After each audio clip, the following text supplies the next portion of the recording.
அதனால் எந்த விதமான குறைவும் இல்லாத அயோத்தி அப்படின்னு வர்ணிக்கிறார் வால்மீகி. இந்த மாதிரி இங்கே கம்பன் சொல்கிறான், கோசல நீர் நிலம் வளம் பெற்றதான ஒரு செழிப்பான இடம் கோசல நாடம்.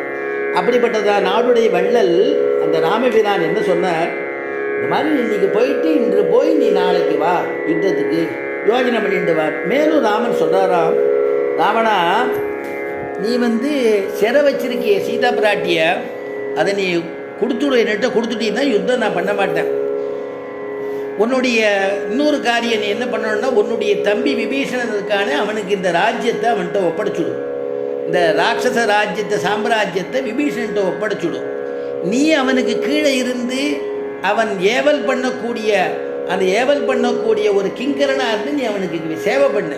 அந்த மாதிரி நீ பண்ணிட்டீன்னா என்னுடைய பானமானது உன்னை தாக்காதுங்கிற, என்னுடைய பானம் உன்னை தாக்காது, ஒரு உயிர் பழிச்சு போவேன், உன்னால் பண்ண முடியுமா அப்படின்னு கேட்குறான். ராமபிரான் கேட்குறான், தலை தொங்கி நிற்கிறானா.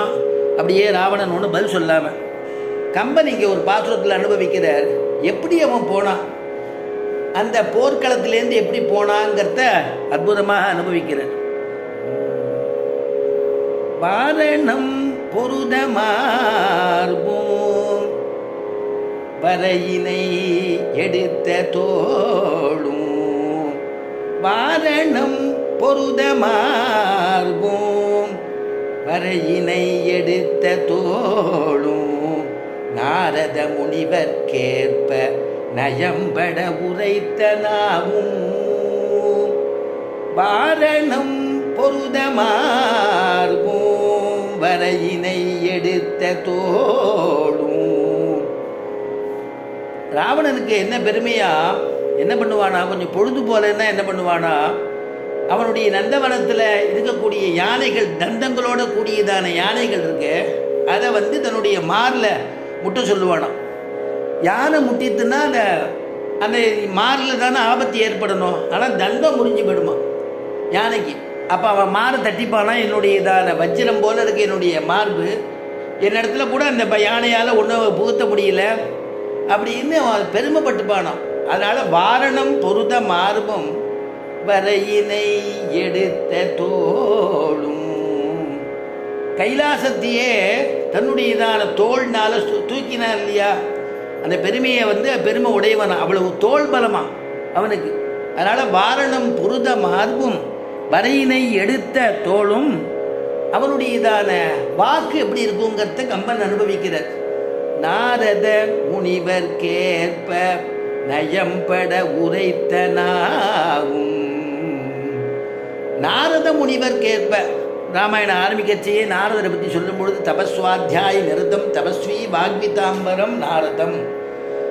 தபஸு நல்ல வேதாத்தியனோ சாஸ்திரம் வாசித்தவர், நிரந்தம் தபஸ்வி பெரிய தபஸ்வி, வாக்விதாம்பரம் அப்படி வாயை அப்படி திருவாக்கு அப்படி மலர்ந்தார்னா புங்கானு புங்கமான கவிதைகள் விடருது.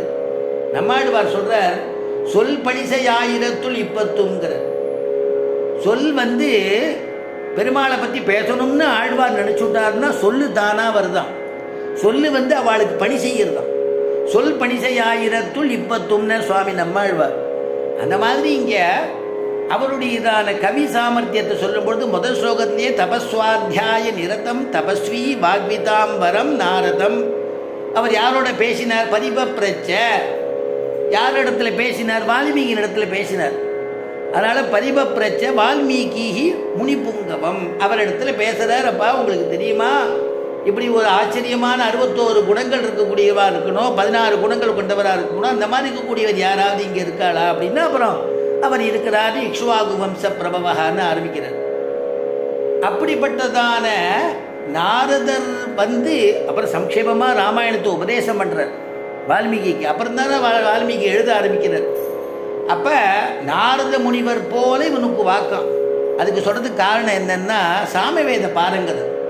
ராவணன் சாமவேத பாரங்கதன், பிறப்பில் பிரம்மகுலம். பிரம்மகுலம் ஏன் அப்புறம் ராட்சசனாக ஆனான்னா, அவனுடையதான தமையன் குபேரனுடைய சொத்தை அபகரித்தான். பிராதாக்களுடைய சொத்தை அபகரித்தான். அந்த சொத்தை அபகரிக்கிறதுனால அவனுடைய குணத்தினால என்ன ஆயிடுத்து, அந்த சொத்தை அபகரித்ததுனால அவன் ராட்சசனாக ஆயிட்டான். பிரம்மகுலம் சாமவேத பாரங்கதன். ஆஞ்சநேயன் சுந்தரகாண்டத்தில் சொல்லும் பொழுதே ஆஞ்சநேயன் மேலே மரத்தில் சிச்சுபாபுஷத்தில் நிற்கும் பொழுது ராவணன் வரான்னா சாமகானம் கேட்கறதுங்கிறார்.